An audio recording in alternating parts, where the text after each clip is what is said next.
Assalamualaikum warahmatullahi wabarakatuh.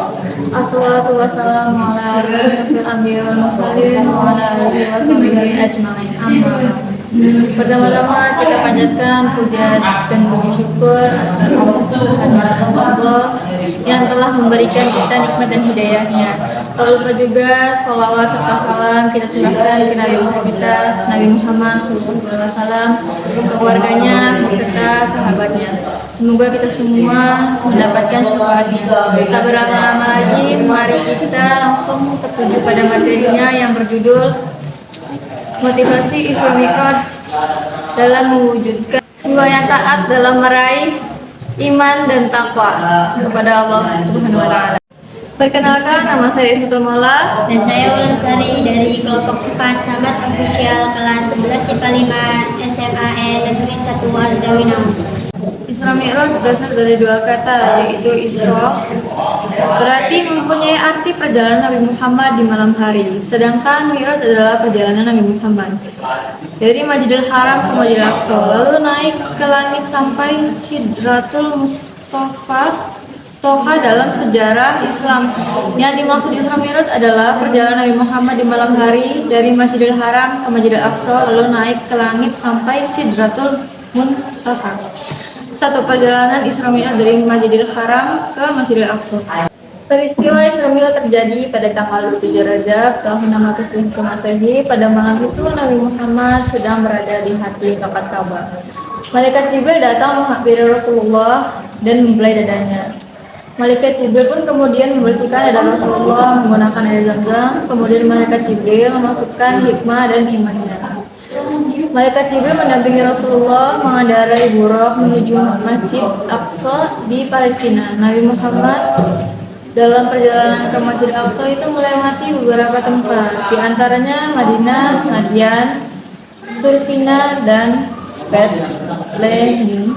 Selama perjalanan di Masjidil Haram ke Masjidil Aqsa, Nabi Muhammad SAW mengalami peristiwa-peristiwa yang sangat bermakna. Setelah sampai ke Masjidil Aqsa, Nabi Muhammad sholat 2 rakaat. Perjalanan Isra Mi'raj Nabi Muhammad dimulai dari Masjidil Aqsa naik ke langit dunia. Di langit yang pertama, Nabi Muhammad SAW dan Malaikat Jibril bertemu dengan Nabi Adam, yang di sebelah kanannya ada hitam-hitam, di sebelah kirinya ada hitam-hitam. Apabila melihat sebelah kanan, tertawalah Nabi Adam. Apabila melihat ke sebelah kiri, menangislah beliau. Hitam-hitam yang di sebelah kanan adalah anak cucu Nabi Adam yang ahli surga, sedangkan yang di sebelah kiri adalah ahli neraka. Di langit kedua, Nabi Muhammad SAW dan Malaikat Jibril bertemu dengan Nabi Yahya alaihissalam dan Nabi Isa alaihissalam. Telah memberi salam kepada beliau berdua. Nabi Muhammad SAW melanjutkan perjalanan ke langit ketiga dan bertemu dengan Nabi Yunus alaihissalam, dan berturut-turut naik ke langit keempat bertemu dengan Nabi Idris alaihissalam.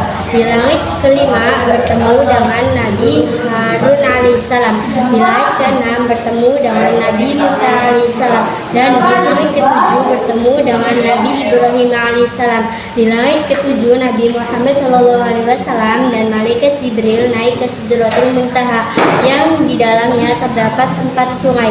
2 sungai ada di dalam dan 2 sungai ada di luar. Menurut keterangan Malaikat Jibril, 2 sungai yang ada di dalam itu ada sungai yang ada di surga dan sungai yang mengalir keluar itu adalah sungai Nil dan Eufrat. Kemudian Nabi Muhammad SAW naik ke Mustola bertemu dengan Allah Subhanahu wa Ta'ala. Dalam pertemuan ini diperintahkan umat Nabi Muhammad SAW untuk melaksanakan sholat 50 kali dalam sehari. Rasulullah kemudian turun sampai ke langit 6 bertemu dengan Nabi Musa alaihissalam.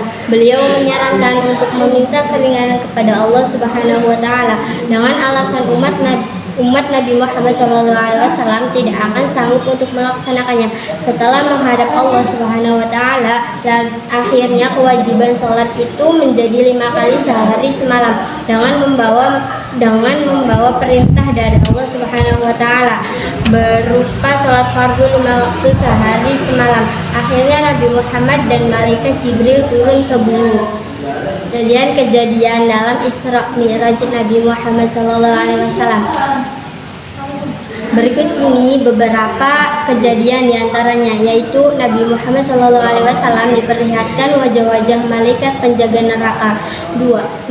Nabi Muhammad SAW diperlihatkan orang yang membawa daging yang baik dan di sebelahnya ada daging yang busuk. 3. Nabi Muhammad SAW diperlihatkan orang yang memotong lidahnya sendiri. 4. Nabi Muhammad SAW diperlihatkan orang yang memiliki perut yang sangat besar. Pesan moral dari peristiwa Isra Mi'raj menjadi bukti keagungan dan kekuasaan Allah Subhanahu wa taala yang diperlihatkan secara langsung. Sebab perjalanan Nabi Muhammad seolah tak masuk akal apabila dituntaskan satu malam.